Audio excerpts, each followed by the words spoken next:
Today your task is to create a political billboard inspired by the work of Shepard Fairey. So if I go onto my Pinterest, I've saved some pins here. So this is his work, and you can see that he creates political images using really pared back colour schemes so that they're bold and use pattern to create an impact.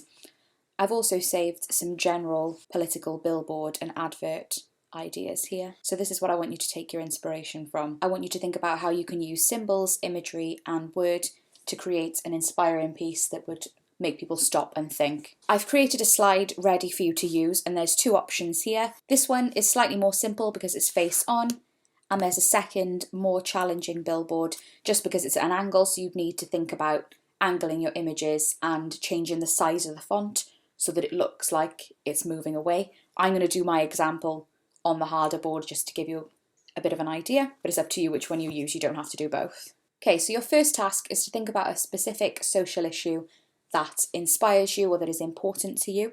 So I'm going to be looking at climate change.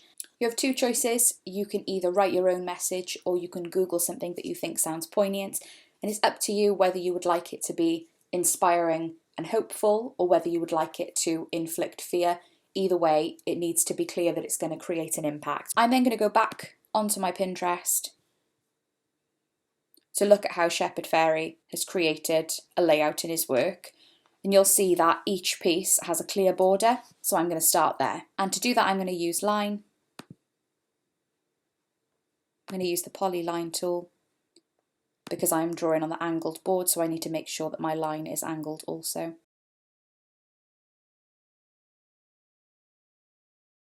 And then I'm just going into that fill tool and using that same scheme that Shepard Fairey has. So you want to make sure that the quote that you're using is short, especially if this is a billboard that people are driving past. You want them to be able to read it. The message I'm going with is there's no planet B. So I'm going to start by inserting a text box. And it's up to you if you want to do each letter individually or each word, but definitely don't write the whole message in one go because you want to be able to maneuver them around.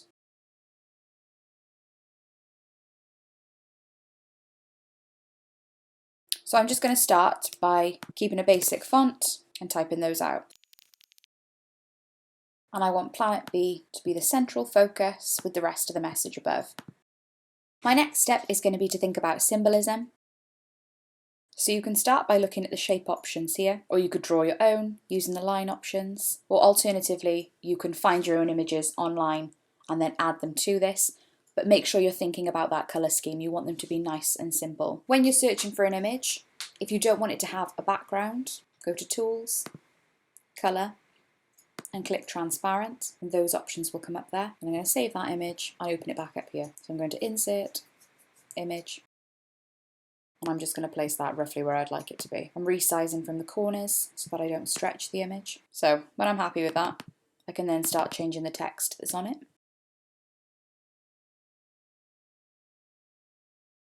So I can search through the fonts that are already there or click on more fonts for a wider option. So I want you to search through for a font that you think is fitting. I've gone for this pixelated font because I want to think about the symbolism linked to starting over. So for me, I would recognise that font as a game over message on an old-fashioned game. Okay, at the minute I think it's looking a bit static, so I'm going to outline these letters. And to do that I'm going to go to Format, Format Options.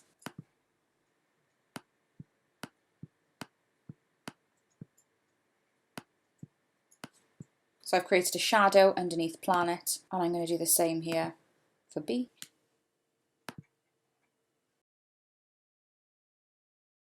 So the font for these words at the top, I've chosen something simple and clear, both so that it's easy to read, but also I wanted it to show, even though there's a playful font on Planet B, I wanted to contrast that in the rest of the message.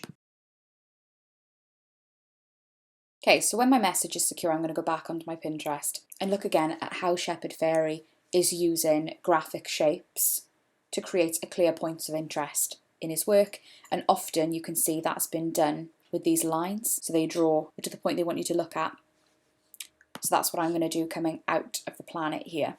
Okay, so I'm going to start by joining the corners to find the points that they would cut through the planet.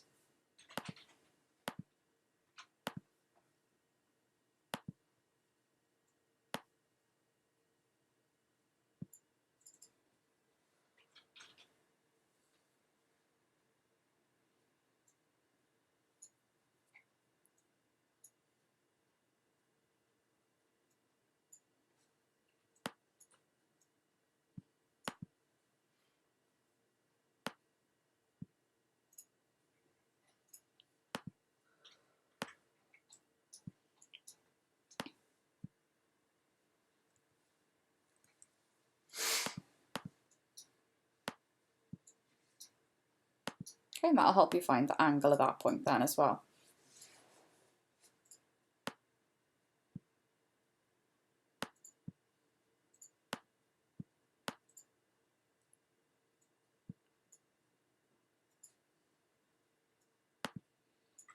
There you go. So then when you've manoeuvred your letter in also, you can draw through that midpoint.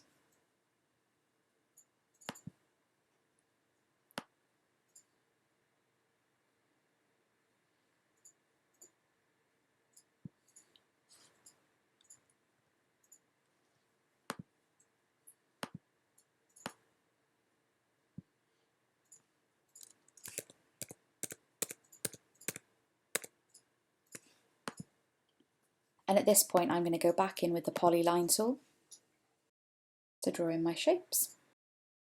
And you're going to want those to meet at that central point. And I'm then going to select those shapes and send them all to the back. Okay, so you're going to want to make sure that font really stands out. You might want to do that by moving it around, changing the colours, just see how it fits in best. I'm personally not happy with the colour cutting through the letters there, so I'm going to add another shape, like a small banner. If I can't find what I want here, then I'm just going to Google, again making sure that that colour is transparent.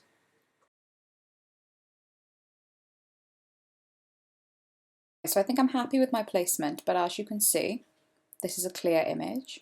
I'm going to go back in again with that polyline tool and just draw around this section. And then I'm going to select both of those and move them backwards. Sticking to the theme, I'm going to go in with that creamy colour on the text and then move that in front of the banner.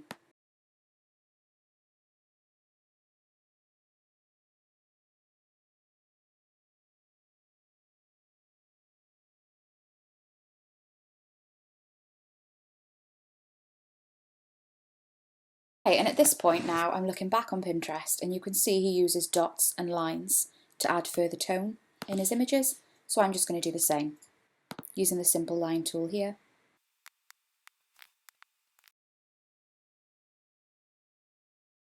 Making them black and then changing the thickness. Changing those to dotted lines also. And I'm going to replicate that on the other side then.